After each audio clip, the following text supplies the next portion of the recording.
Greetings, ladies and gentlemen, and welcome to the latest chapter of Ars Magica, taken from the subreddit HFY. All the relevant links are down below, and please like, comment, and subscribe like any good minion of the algorithm would do. And as always, I hope that you enjoy. Chapter 59. System Interlude by Naren. Dictated by Naron.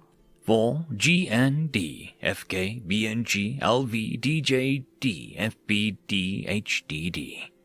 Symphonic resonance. It's a principle of nature that every god has an understanding of. This can be simplified to the following two statements. All things require a modicum of resonance to exist. Without resonance, things stagnate, but there are still things there, no matter the frequency in which they vibrate. However, that law is being put into question, and dangerously so. There are things out there being made with no resonance. Or a better way to put it would be that they aren't resonating in the same way as everything else. They're being made reductive, destructive, so that these resonance will cancel. That the things themselves cancel. There are, of course, agents moving in the world to take care of them, either from the divine who have sensed the disturbance of souls, or more mortal means of fishermen and whalers. However, it'll not be enough. This is something that the world has never experienced before, that I haven't recorded before. Albeit, there are times when the god of history and tellings has no idea on the matters of the past. Keep in mind that I've only been alive as long as the concept of recording history has. That means that if there existed an occurrence like this before any sentients were on an ordo, I would not have been there to write it down, let alone hear it. The only way for my book to go back that far is if my writings were to delve into the primal gods' memories, and being that there's only a dozen of them left, with none of them more aware as to what is going on than any other, I can only assume that they have no idea of what is actually coming. Sure, they can feel the same way that someone can tell when their air turns muggy in the summertime, but they're acting like it's their first summertime. They have no idea of the temperatures they are going to be involved, or the things that will die because of it. They just think that it might rain soon. The only reason that I even know is because of the connection that I have with the world is at a far grander scale than most. I know all of this is happening at any present moment because I can see it. I know where it is. Not the monster, but the master. And I can't stop him. No one up here can stop him. Currently, there are several events that are colliding together. The disappearance of a military ship, the most recent of its foretelling. The awakening of an ancient practitioner. The kidnapping of a noble, the vengeance of a madman, the appearance of an anomaly, and finally, the murder of an inventor. The last one holds especially true for you and yours. It has kept you awake at night, tossing and turning so much that it haunts your very soul. It has led you on a trail winding throughout the city, grabbing every crook and kingpin by the collar. Now, the trail has died. Your leads have died, all to find who produced such a worrying piece of arcane power, that which granted you an arm made of magic and metal, of texture so fine as to feel the same. But your soul knows the difference, even if your brain does not. Time and tide have a habit of making monsters out of men, and you and I have seen your fair share. Your first day, I was there. I saw the beatings and the crimes and the corruption. I saw the murders and the liars and the thieves. I saw you picking up the pieces. I saw you fixing what you could. I saw you removed and brought back to the light of the guardians, those just cause. And I see you now at the precipice, questioning yourself and what you must do, questioning yourself on how you're supposed to go on. I will help you. I will heal you. I will let your will carry on, and I will provide you the strength needed to do so. You, however, must become my agent. You, however, must heed my warnings. Tell no one of what you've heard this night. Panic in the streets will only invite calamity. Panic in your hearts will only seek to invite violence. All of the events I've spoken of are coming towards you, meeting together in that one mountainous city, some quicker than others.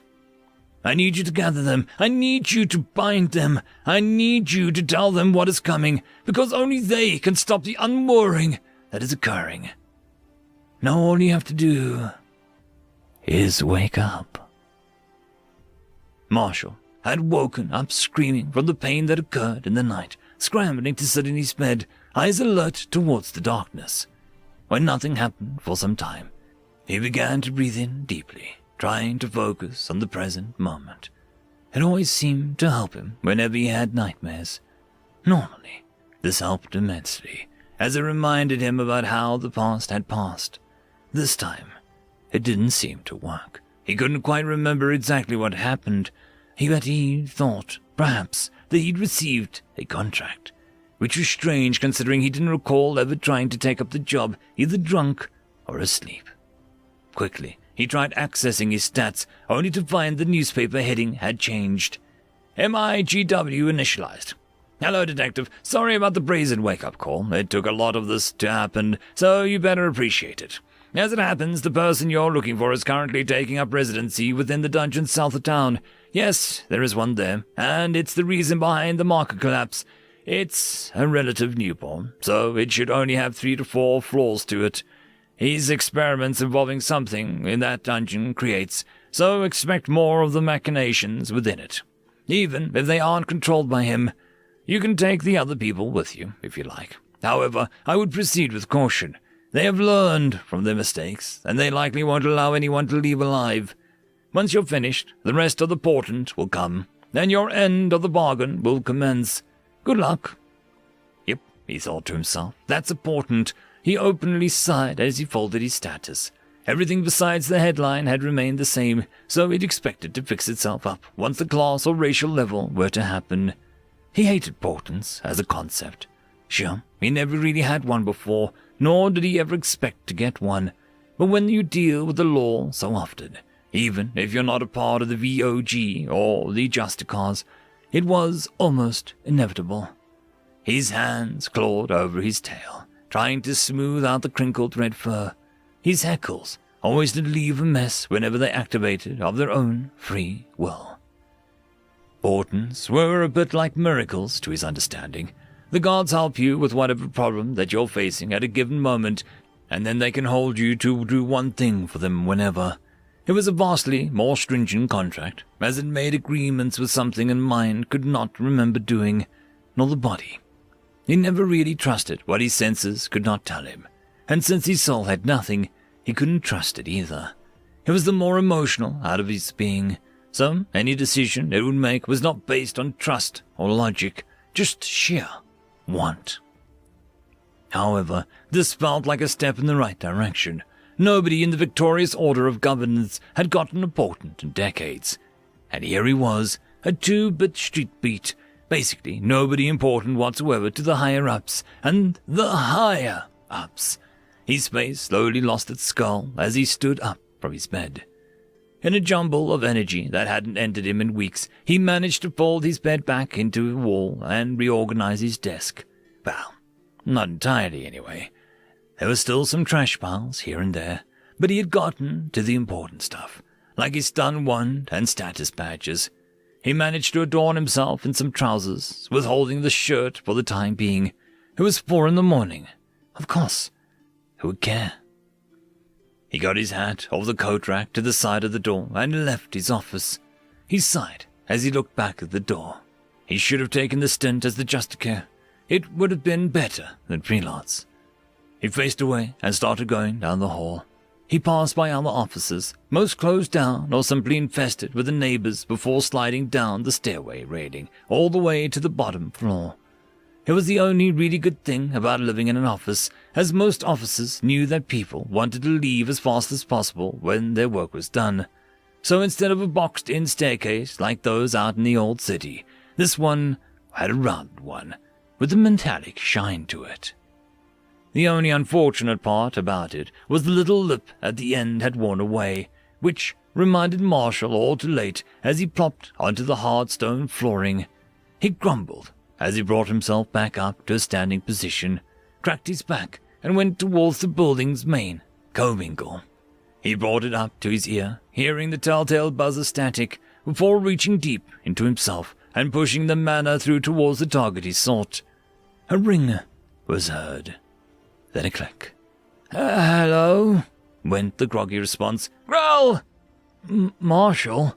Yeah, it's me. Listen, I know. Sorry it's been avoiding you. Look, I know that you're tired of me snooping around, but I've got something, a lead. Marshall still felt bad about leaving Growl out of his investigation. Before going into a dungeon, a just of care would do in place of a standard adventurer. You're calling me at 5 a.m. on a goddamn clan day, the busiest day I have to deal with because you have a lead. Yeah, important. Uh-huh. The gruff, dismissive response almost seemed to incentivize Marshall towards the path he was going to take. Yeah, no crap. All right, meet me at the city gates in 15. We're heading south. All right, guess beats dealing with teenagers. With that, Marshall put it back on the ledge, barely missing the indentations. He thought about calling someone else, but put that thought aside. A dungeon ain't no place for a dame. With that, he went on his way, hat nearly billowing out into the wind as he opened the doors towards the night air. End of chapter. Chapter 60. Systems Interlude by Naron. Excerpts from Chronomancy and You by Lbry. Chronomancy is one of the hardest fields of magic to study and application one can apply oneself towards. Many often try to focus on the more physical pursuits, like the natural elements of earth, air, flame, water, metal, and other more natural occurring affinities. But this study and its application belongs to the more ephemeral, as the mana therein cannot be naturally created simply by shifting to the spectrum of the chroma inherent in all mana. To put it in a simpler way, and to better explain how hard that this application of magic can actually be, it has been stated that if it weren't for the apparent ease that one could delve into souls, being that all living things have one, then this would only rank as the second hardest of all studies. Let that sink in for a minute. Only animamancy can compare against the difficulty of chronomancy. So, with that in mind, you can see why the author finds it incredibly hysterical that one such as you would try without knowing the basics.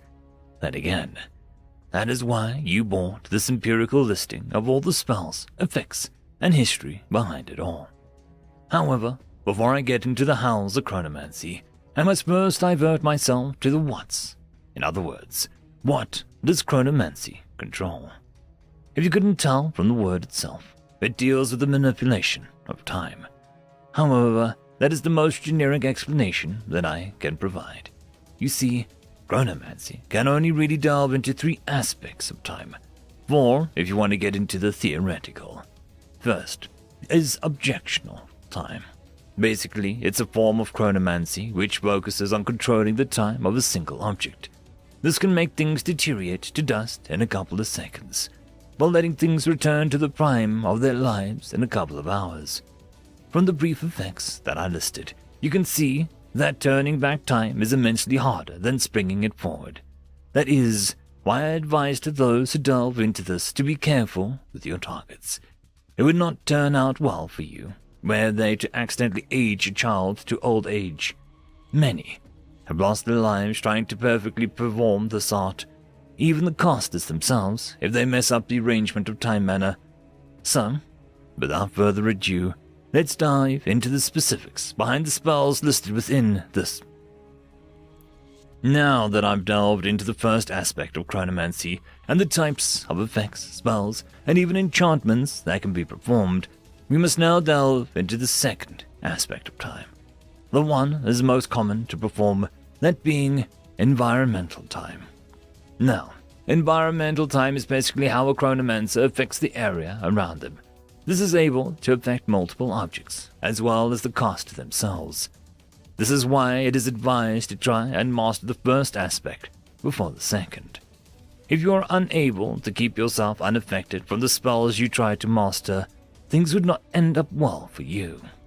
With that warning, In addition to all of that, it must be known that our environmental and objectional time, while having similar spells and enchantments, do have a different cost towards their outputs. That being, with the environmental being degrees of magnitude higher than anything the objectionable alone could accomplish. There is also the fact that unlike objectionable time, environmental can exclude certain objects from its field, if one is ever accomplished enough. However, even with those two aspects of time discussed, and with all the problems that lie within them, there is a third aspect of time which is by far easiest for them all, with barely little dangers if other chronomancers are around to reverse the effects. This aspect, officially known as perceptional time. Perceptional time does not deal with the realm of physical transformations, but simply controls the speed at which the mind can comprehend its surroundings. Without perceptional time, any speed with which you hope to gain from objectional time frames will go for naught, as you would not comprehend the time to which you speed yourself up at, or slow down to. This is perhaps one of the more involved process, as you have to affect the container for your mana in the first place to even gain the spells and tricks with perceptional time, as I've stated, are not hazardous to your surroundings, but often to yourself. I will not overstate the importance of slowing yourself down to such that you cannot cast anything to free yourself from, in your new point of view, or hasty demise, or speeding yourself up so fast that you will go mad with the silence that you will hear and the sensations that which have slowed to appear within your purview. However, there is one more aspect of time and chronomancy which I have yet to cover, and has, but in all but one case, never existed within mortal hands. Time travel. Many wish to know if it is possible for those of mortal kind to appear far in the past and learn from those civilizations long ago, or even head to the future and finally see if seers have their predictions broken and torn asunder. However, this is a matter that has plagued the chronomancer community for generations, at least until, because of this event, which won't even allow itself to be named, there is only one living chronomancer left alive, and there will only ever be one. Because of this, I warn you against pursuing this path. You might be wondering why the gods would limit the class like this. However, the issue does not lie with the gods, but the lone mancer himself. For he calls the decline of chronomancy on purpose for reasons that no one knows to this day. All that we know is that whenever someone tries to use time mana for any spells, he appears to cut them down. The only fact that we know about the event, besides his apparent survival and reappearance throughout the ages, is that within that one day, more time mana was concentrated within the now-defunct Chronomages College than any other point in history. Many have speculated about this, but judging from how this chronomancer appears whenever time mana is used or conjured, looking the exact same way in age, whatever spell that was cast that day is how he's been able to live for so long beyond the realms of the objectional time spells, and will allow and finally achieve a chronomancer's final goal, time travel. So in short, there is a lot of spells which affect time in different ways. They each require specific knowledge and special mana types to be of any use.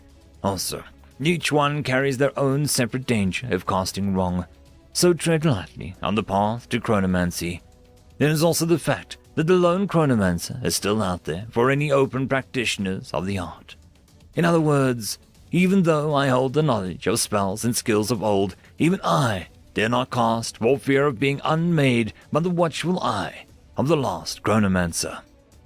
Now that we've covered what kinds of spells can be accomplished with chronomancy and why there are so few chronomancers within the present day, we can now segue into the very beginning of the study. Now, its historic beginnings can be tracked back to before the system was ever. Stellan stood alone within the cave, peeking directly over his table of instruments, lightly putting his wings to wrap around him. It was always cold within this particular floor he decided to put his work on, and it always seemed to chill his bones, even through some of his fur. He asked the dungeon before, but all that he could gather from the nonsensical gibberish he was trying to convey, it was not meant to be an ice dungeon when it was born. He could only conclude that it was more his own fault for expecting such a young one to understand that he just wanted a singular room on one floor at a decent temperature. He sighed a little, the air seemingly fogging up in front of him upon the glass that he had managed to conjure. Well, he thought to himself, not exactly conjure, but concentrated, I suppose. He brought his face back down towards his tools, carefully selecting the longest and quite possibly sharpest out of all of them. It reached to about half of its wingtips before curving in on itself slightly, giving it more of an elegant knife feeling rather than the scalpel that it was supposed to be. He shook his head quickly. Best not have thoughts like that. Can't exactly afford the best tools nowadays. And with the most practiced ease that he had managed over the last 10 months, he carved a chunk out of the table. He marveled once again at the rapid regeneration of the table itself, for metal seemed to fill the gaps almost as quickly as he carved it out. Each time he had done so, it was never a tiring experience. He let his tool fall back down to the table as he chuckled, gesturing towards the air. Well, I suppose with that, we can begin prototyping, yes? His question, although seemingly posed to no one within the room, did exhibit a response as the entirety of it seemed to shift and shimmer before reforming back to the stark metal panels that it once was. He grabbed the mess and walked towards something which had been swaying in the corner of the room, far away from the table or the open metal prison door leading towards the dungeon proper. He slammed the spinal piece onto the hunk of amorphous metal, shaping it with his hands. Now that it had been exhumed from the table, its inherent properties came to be, and the mass sitting upon the wooden stack finally stopped swaying to an invisible wind. The metal deformed within its hand, slightly, although they still seemed to stick together due to the inherent magnetism that was abound through the entire dungeon. He made the arms, legs, heads, and finally finished with the final one, the chest cavity. This was the most important in his mind, as without the cavity, the mana core that he had planned to input would be open towards any elements or natural mana fluctuations that could occur within one's lifespan. Careful, he reached below his table towards a crate of empty cores, careful not to crack any of them or spill them onto the floor. While he did trust his dungeon companion, he did not think that it would be able to hold itself back from the material that it itself could not create. Besides, just the one would do for now. It needs to be able to handle about 15,000 MP before I introduce the rest of the calls. That's the bare minimum for one of the spells to activate, he surmised within his head.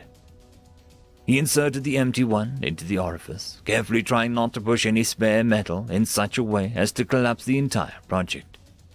It would be catastrophic for it to fall off of its wooden stand back into the dungeon proper. No matter how many times he kept touching it, just because it kept touching does not mean it was ready. So, with the finesse that he had only once per day, he tried to perform his experiment once more.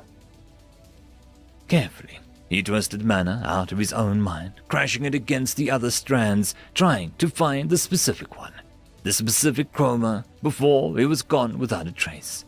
He grasped at the nearly invisible piece of mana and pushed it towards the core in front of him. At first, he wasn't sure he was able to take. There was, however, almost an uncertainty for these kinds of things, as his mind permanently operated on a different time frame than most others. And, after waiting for about 5 seconds, while to him it was 5 minutes, it finally kicked in. The core suffused itself with the mana and touched the inert mana inside of it, inciting more of the same to confluence and propagate. Within about a couple minutes, the core had achieved a full storage limit, and, after checking over it for any leaks, Stellan let out a quick whoop in delight. "I think it's ready. Get in it, my friend." Without any further delay, he picked up the metal mannequin and placed it firmly on the ground. Within seconds, the metallic room jiggled and spiked randomly, seemingly too excited to stay put, before it all simply stilled to a dead quiet.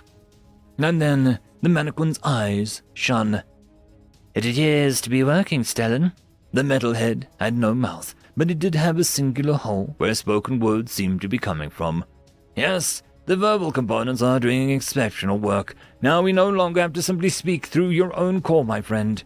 Stellan patted his wondrous creation, happy that it served such a fine vessel. Yes, this manner is, quite strange to my own. At that, the golem's hands seemed to move, albeit at slightly different paces. One almost seemed to move in perfect slowness, while the other performed such an intricate movement as to produce after images within the air.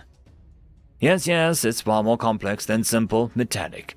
I would not doubt that it would aid you in your further brain capacity and processing, or whichever equivalent that is for you. No, really a dungeon core expert after all. He chuckled a bit before hopping onto the table and letting his legs dangle off the edge. His wings were a bit tired, after all.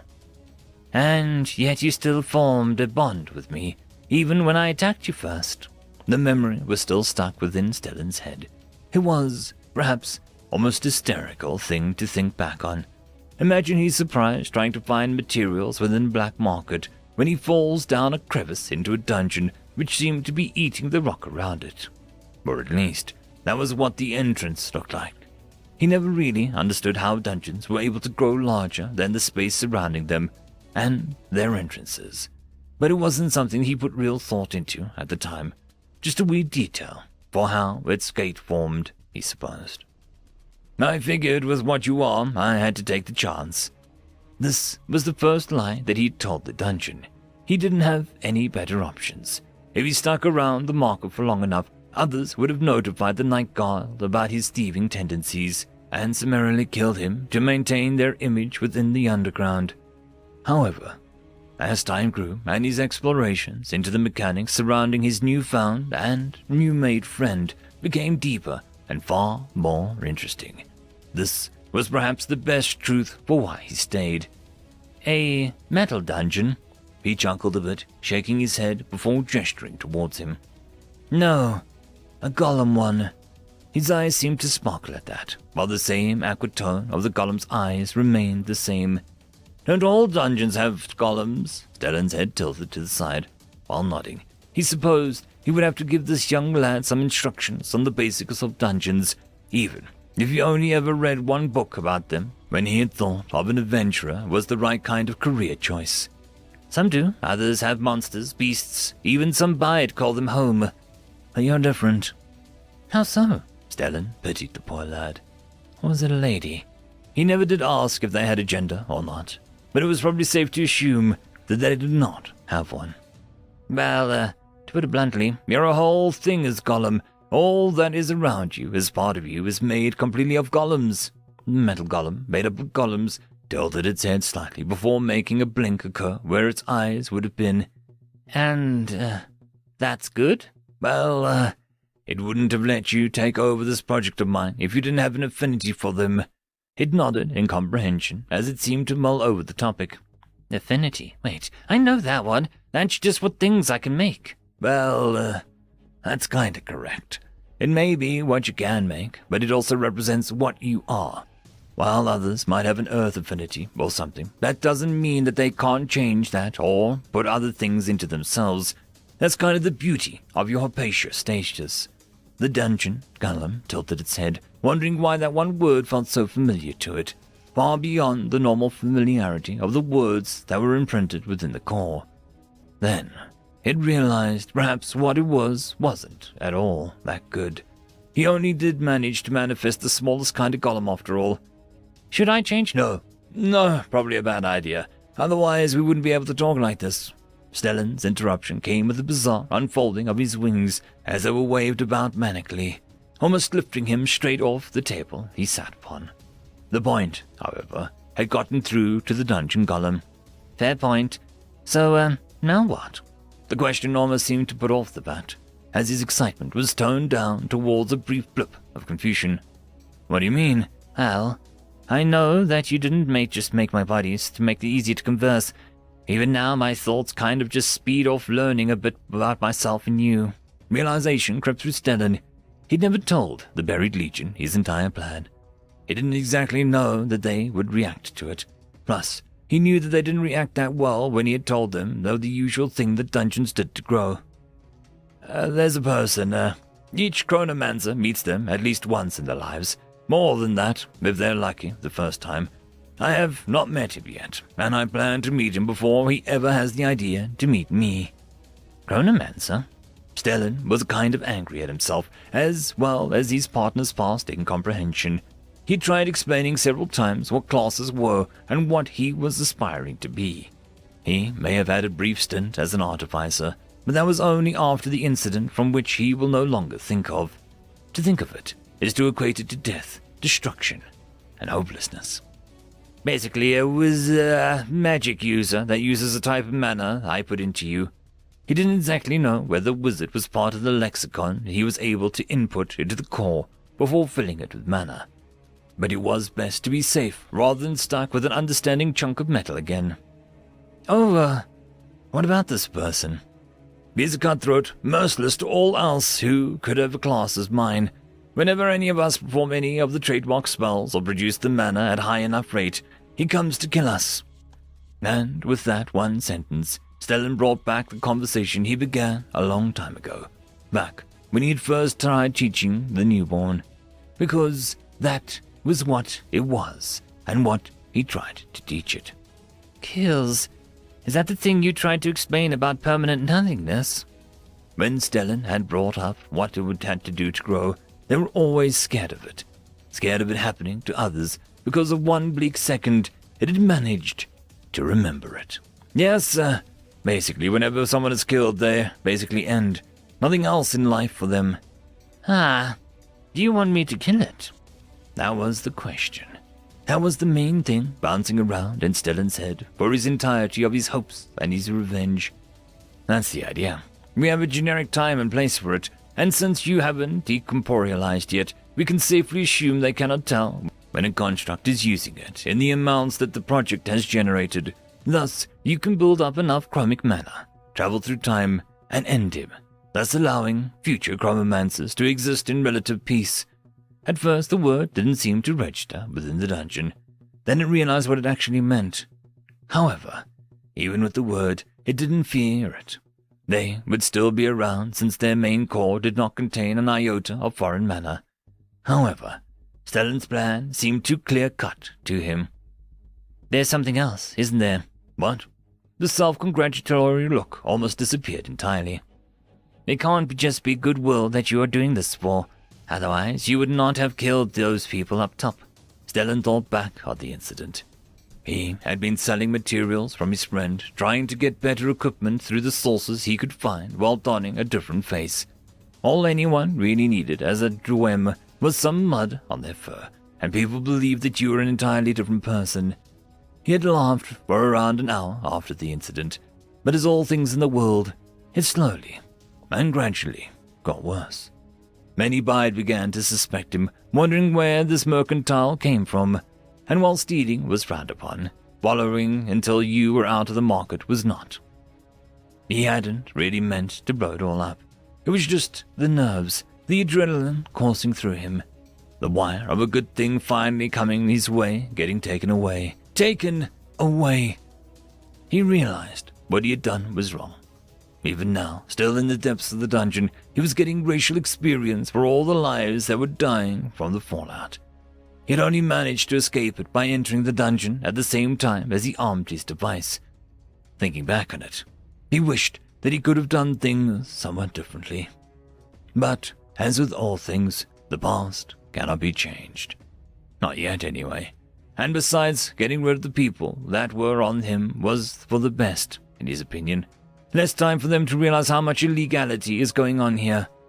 Plus, a bit of time to teach the Buried Legion all the intricacies of the mana that he had access to now. I'm sorry for that. I sincerely am for what I had to do. However, they were basically on to me because of one of my creations used with your materials. Plus, Some of the Night Guild was getting closer to discovering you.